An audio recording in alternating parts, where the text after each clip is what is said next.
Okay, അപ്പോൾ ഇന്ന് ലിജോ വർഗീസ് ആണ് പത്രവാർത്തകൾ പറയാൻ എനിക്കിപ്പോൾ ഉള്ളത്. Lijo Varghese, good morning. Good morning Sethu.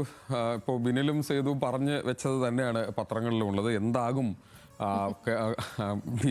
കോൺഗ്രസിൻ്റെ മുഖ്യമന്ത്രി ആരാകുമെന്ന് സംബന്ധിച്ച ചർച്ചകൾ ഇങ്ങനെ നീണ്ടു നിൽക്കുന്നതാണ്. ത്രിശങ്ക എന്നാണ് മനോരമ ഇന്ന് ഹെഡ്ലൈൻ കൊടുത്തിരിക്കുന്നത്. അതായത് ഇതുവരെയും ഈ ശങ്കയ്ക്കൊരു മാറ്റമില്ല എന്ന് മനോരമ എഴുതുകയാണ്. കേരളത്തിൽ ത്രിശങ്ക. വി സതീശനും സണ്ണി ജോസഫും രമേശ് ചെന്നിത്തലയും ഡൽഹിയിൽ ഇന്ന് നിർണായക ചർച്ച. തീരുമാനം ഇന്നോ നാളെയോ ഉണ്ടാകും എന്ന് പറയുന്നു. അതിലൊരു കാർട്ടൂണും കൂടെയുണ്ട്. പന്ത് ഖർഗയുടെ പിച്ചിൽ എന്നാണ്. 3 സ്റ്റമ്പിലായി 3 പേരുടെ മുഖം കാണാം. കെ സി വേണുഗോപാലിൻ്റെയും വി സതീശിൻ്റെയും രമേശ് ചെന്നിത്തലയുടെയും കാണാം. ഏത് സ്റ്റമ്പിലാണ് ഖാർഗയുടെ ബോൾ വന്ന് പതിക്കുക എന്നുള്ളതാണ് ഈ കാണാനിരിക്കുന്നത്. ആ കാഴ്ചയിലേക്ക് അല്ലെങ്കിൽ ആ കൗതുക കാഴ്ച ഉടനെ ഉണ്ടാകും എന്ന് നമുക്ക് പ്രതീക്ഷിക്കുകയും ചെയ്യാം. മാധ്യമം ചോദിക്കുന്നത് ആരുടെ വികാരം എന്നാണ്.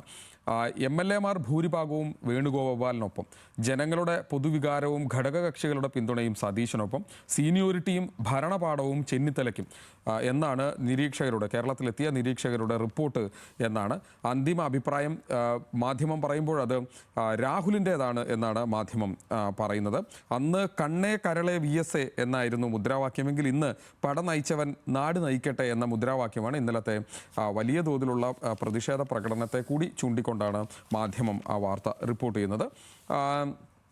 ദീപിക പറയുന്നത് മുഖ്യമന്ത്രിയെ ഇന്നറിയാം എന്നൊരു ചോദ്യചിഹ്നം കൂടി കൊടുത്താണെങ്കിൽ പോലും മുഖ്യമന്ത്രിയെ ഇന്നറിയാമെന്ന് ദീപിക പറയുകയാണ്. അങ്ങനെയാണ് ദീപികയുടെ ഹെഡ്ലൈൻ. ദേശാഭിമാനി പറയുന്നത് തെരുവിലടി എന്നാണ് ദേശാഭിമാനിയുടെ ഹെഡ്ലൈൻ. പക്ഷേ ക്രമസമാധാന പ്രശ്നമായി മുഖ്യമന്ത്രി തർക്കം എന്നൊരു സബ് ഹെഡ് കൂടെ കൊടുത്തിട്ടുണ്ട്.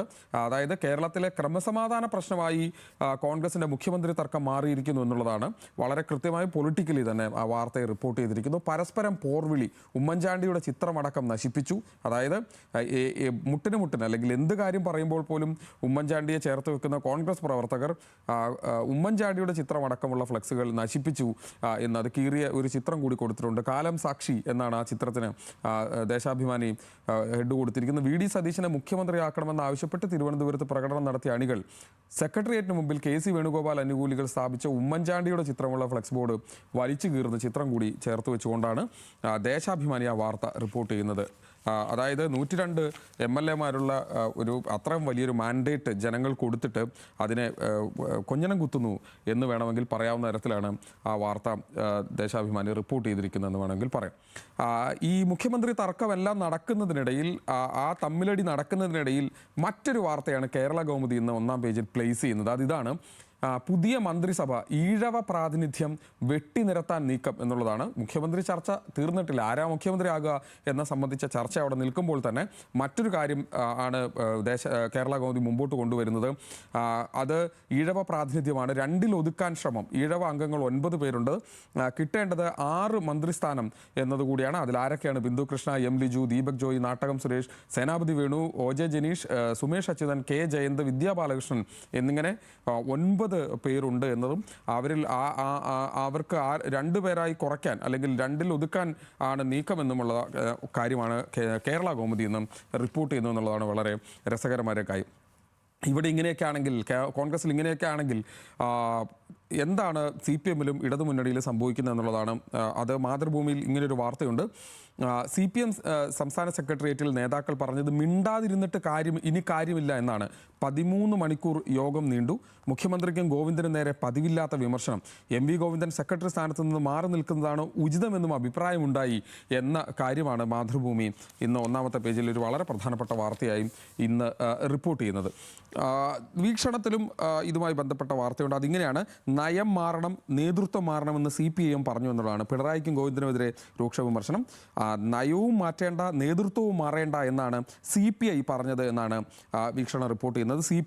CPIയിൽ നേതൃമാറ്റമില്ല, പ്രതിപക്ഷ ഉപനേതാവ് സ്ഥാനം വേണമെന്ന് ബിനോയ് വിശ്വം ആവശ്യപ്പെട്ടു എന്നുള്ള കാര്യം കൂടി ചേർത്ത് വെച്ചുകൊണ്ടാണ് വീക്ഷണ പത്രത്തിലെ ആ വാർത്ത. ഇനിയിപ്പോൾ നമ്മൾ തമിഴ്നാട്ടിലേക്ക് പോയാൽ ദ ന്യൂ ഇന്ത്യൻ എക്സ്പ്രസ്സിലെ വാർത്ത: Vijay still too short of the hot seat in Tamil Nadu എന്നാണ്. ഇതുവരെയും തെരഞ്ഞെടുപ്പ് നടന്ന് 4 ദിവസം കഴിഞ്ഞിട്ടും അവിടെ ഒരു സർക്കാർ രൂപീകരിക്കാൻ കഴിയാത്ത സാഹചര്യം ഉണ്ടായിരിക്കുന്നു. ഇപ്പോഴും 2 സീറ്റിൻ്റെ കുറവുണ്ട് എന്നതുകൊണ്ട് സർക്കാർ രൂപീകരിക്കാൻ കഴിയാത്തൊരു സാഹചര്യം അവിടെ നിലനിൽക്കുന്നു എന്നാണ് എക്സ്പ്രസ് റിപ്പോർട്ട് ചെയ്തത്.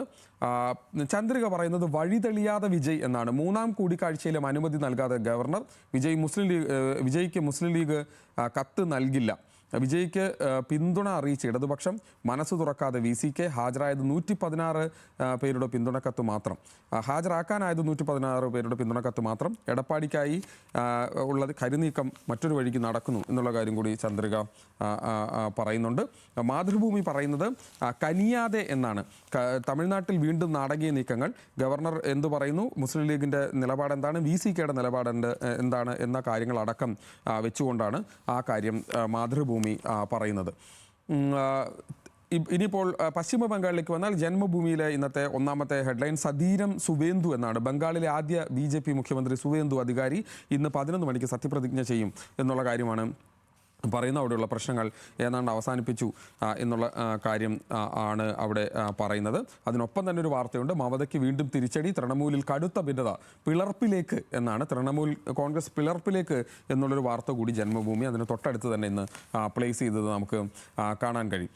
സിറാജിലേക്ക് വന്നാൽ അത് ഇന്ത്യ സഖ്യത്തിൽ പ്രതിസന്ധി എന്നാണ്. കോൺഗ്രസിൻ്റെ കൂടുമാറ്റം, ഇന്ത്യ സഖ്യത്തിൽ പ്രതിസന്ധി. ലോക്സഭയിൽ വേറെ വേണമെന്ന് DMK എന്ന് പറഞ്ഞ കാര്യങ്ങൾ വിമർശിച്ച അഖിലേഷ് യാദവ് അടക്കമുള്ള കാര്യങ്ങൾ ചേർത്ത് വെച്ചുകൊണ്ട് ഇനിയിപ്പോൾ കേന്ദ്രത്തിനെതിരെ ശക്തമായൊരു പ്രതിപക്ഷ ഐക്യം ഇല്ലാത്തൊരു സാഹചര്യത്തിലേക്ക് കോൺഗ്രസിൻ്റെ കരുനീക്കങ്ങൾ എത്തിപ്പെട്ടു എന്നുള്ള കാര്യമാണ് പറയുന്നത്. 2 എഡിറ്റോറിയൽ കൂടി വായിച്ച് അവസാനിപ്പിക്കാം. അതിൽ ഒന്നാമത്തേത് മാധ്യമം പത്രത്തിൻ്റെ എഡിറ്റോറിയലാണ്. അതിങ്ങനെയാണ്. അത് തമിഴ്നാടുമായി ബന്ധപ്പെട്ട വിഷയത്തിലാണ് അവർ ഇത് എഡിറ്റോറിയൽ എഴുതിയിരിക്കുന്നത്. ലോക് ഭവൻ നിയമസഭയ്ക്ക് പകരമാകരുത് എന്നാണ്. ഗവർണർ പദവി കേന്ദ്രത്തിൻ്റെ റിമോട്ട് കൺട്രോളായി മാറുമ്പോൾ തകരുന്നത് ഫെഡറലിസത്തിൻ്റെ ആത്മാവാണ് എന്നാണ് പറയുന്നത്.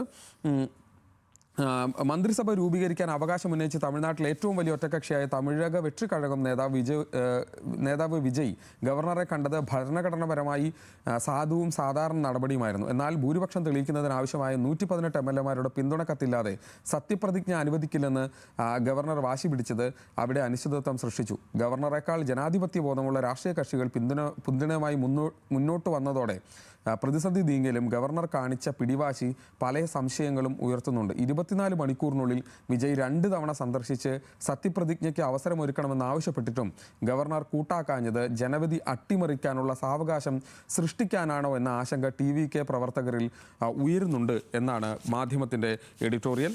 സുപ്രഭാതത്തിൽ ബംഗാളിനെ കുറിച്ചാണ് ഒരു എഡിറ്റോറിയൽ എഴുതിയിരിക്കുന്നത്. മുറിച്ചു മാറ്റപ്പെട്ട വോട്ടവകാശം എന്നാണ് അതിന് അവർ എഡിറ്റോറിയൽ ഹെഡ്ലൈൻ കൊടുത്തിരിക്കുന്നത്. മുറിച്ചു മാറ്റപ്പെട്ട വോട്ടവകാശം ചോദ്യചിഹ്നമാകുന്ന ജീവിതങ്ങൾ എന്നാണ്. വോട്ടർ പട്ടികയിൽ നിന്ന് പേര് നീക്കപ്പെടുന്നത് ഇന്ത്യ പോലൊരു രാജ്യത്ത് അത് സാമൂഹിക അദൃശ്യവൽക്കരണത്തിൻ്റെ തുടക്കമാകും. പട്ടികയിൽ നിന്ന് പുറത്താക്കപ്പെട്ട ഒരാളുടെ ജീവിതം പിന്നീട് എങ്ങനെയാകും? അവൻ ഇന്ത്യൻ പൗരത്വം സംശയിക്കപ്പെടുന്നവനാണോ? സർക്കാർ ആനുകൂല്യങ്ങൾ, റേഷൻ, തൊഴിൽ പദ്ധതികൾ, വിദ്യാഭ്യാസം, ഉടമസ്ഥാവകാശം ഇതെല്ലാം ഭാവിയിൽ ചോദ്യം ചെയ്യപ്പെടുമോ? ഈ തെരഞ്ഞെടുപ്പിൽ വോട്ട് ചെയ്യാനുള്ള അവകാശം നഷ്ടപ്പെടുന്നത് മാത്രമല്ല, സ്വന്തം നാട്ടിൽ സ്വന്തം നിലനിൽപ്പ് തന്നെ തെളിയിക്കേണ്ട അവസ്ഥയിലേക്കാണോ അവരെ തള്ളിയിടുന്നത് എന്നാണ്. ഏതാണ്ട് 1 കോടിയിലടുത്ത് 92 ലക്ഷം ആളുകൾക്ക് വോട്ട് ചെയ്യാൻ കഴിയാതിരുന്നു. അതിൽ തന്നെ 27 ലക്ഷം വരുന്ന ആളുകൾക്ക് രേഖകളെല്ലാം ഉണ്ടായിട്ട് വോട്ട് ചെയ്യാനുള്ള അവകാശം നിഷേധിക്കപ്പെട്ട സാഹചര്യത്തിൽ ആ മനുഷ്യർ ഇനി ഇന്ത്യൻ പൗരരായി തന്നെ ഉണ്ടാകുമ്പോൾ അവരുടെ മക്കൾ, അവരുടെ മറ്റ് ഭാവി ജീവിതം എന്താകും എന്നുള്ള ആശങ്ക കൂടി പങ്കുവെക്കുന്നതാണ് സുപ്രഭാതത്തിൻ്റെ എഡിറ്റോറിയൽ. ഏതായാലും രാഷ്ട്രീയ തർക്കങ്ങൾ ഇന്നും തുടരും. അത് തമിഴ്നാട്ടിലായാലും കേരളത്തിലെ അത് ഡൽഹിയിലായിരിക്കും ആ തർക്കം നടക്കുക, തമിഴ്നാട്ടിൽ ചെന്നൈയിൽ ആ തർക്കം നടക്കുക. അങ്ങനെ ഇന്നും രാഷ്ട്രീയ തർക്കങ്ങളും അതിൻ്റെ ഒരു അന്തിമ ഫലം എന്താണെന്ന് ഏതാണ്ട് സൂചന കിട്ടുന്ന ഒരു ദിവസമായി ഇന്ന് മാറുമെന്നാണ് നമുക്ക് പ്രതീക്ഷിക്കാൻ കഴിയുന്നത്. ഇനി തിരിച്ച് സേതുവിലേക്ക്. ഓക്കെ ലിജോ, ശരി.